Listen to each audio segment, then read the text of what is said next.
Welcome friends.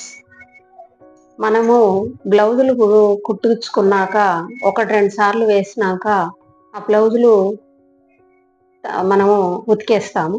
అలా ఉతికినప్పుడు బ్లౌజులు lining వల్లనో ఎందుకో కానీ ఎక్కువ లైనింగ్ వల్ల షేప్ అవుట్ అవుతూ ఉంటాయి. ముందు కుట్టించుకున్నప్పుడు మంచిగా ఉంటాయి, తర్వాత షేప్ అవుట్ అవుతూ ఉంటాయి. అయితే ఆ విధంగా షేప్ అవుట్ అవ్వకుండా ఉండడానికి మనం ఏ టిప్ పాటిస్తే బాగుంటుంది అనేది ఈరోజు తెలుసుకుందాం. మనం ఒక 5 గంటలు నానబెట్టాలండి. నానబెట్టి చక్కగా ఇలా విడిగా ఓపెన్ చేస్తూ చక్కగా జాడించుకోవాలి.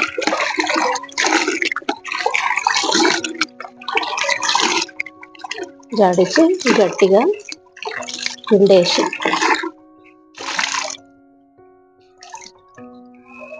ఇట్లా పిండేయాలి. ఇట్లా ఆరవేయడం కూడా గట్టిగా ఇట్లా జాడిచ్చేసి సమానంగా ఎండేసుకోవాలి.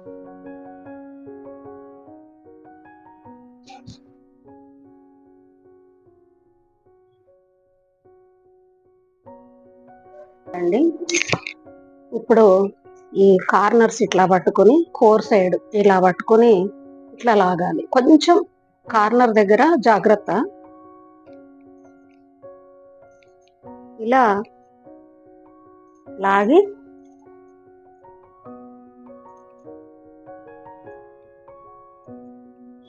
ఇలా లాగడం వల్ల ఆల్రెడీ కొంచెం దగ్గరకు అయి ఉన్న క్లాత్ నీట్గా అవుతుంది. ఇప్పుడు దీన్ని మనము ఐరన్ చేద్దాం. కార్నర్స్ నుండి ఐరన్ చేయాలి. ఫస్ట్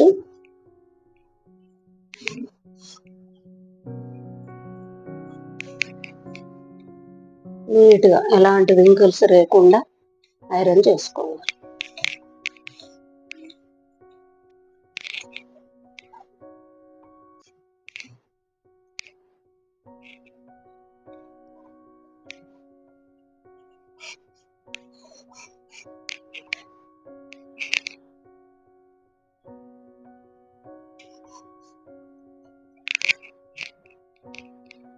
తర్వాత దీన్ని ఈ కోరు ఇటువైపు వచ్చేలాగా డబుల్ ఫోల్డ్ చేసుకొని లైన్ పడేలాగా వచ్చేలాగా ఐరన్ చేసుకోవాలి.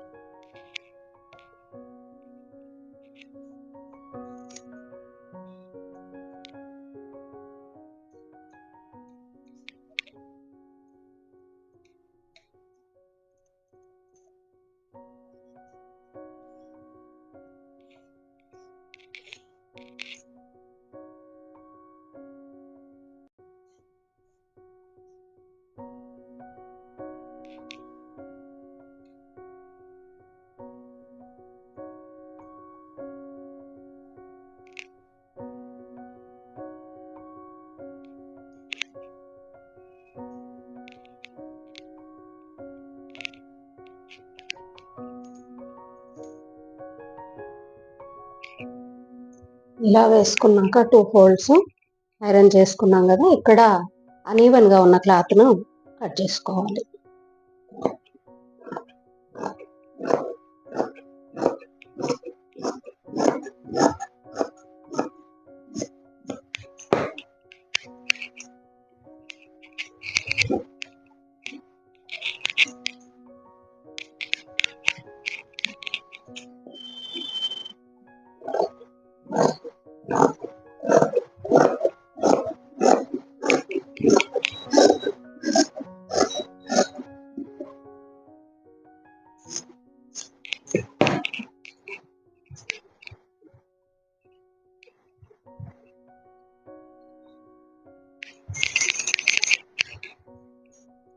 మనము లైనింగ్ తడుపుకున్నాము, గట్టిగా జాడిచ్చి ఎండేసి ఎండినాక చక్కగా ఐరన్ చేసుకుని ఇట్లా 2 ఫోల్డ్స్ చేసుకున్నాము.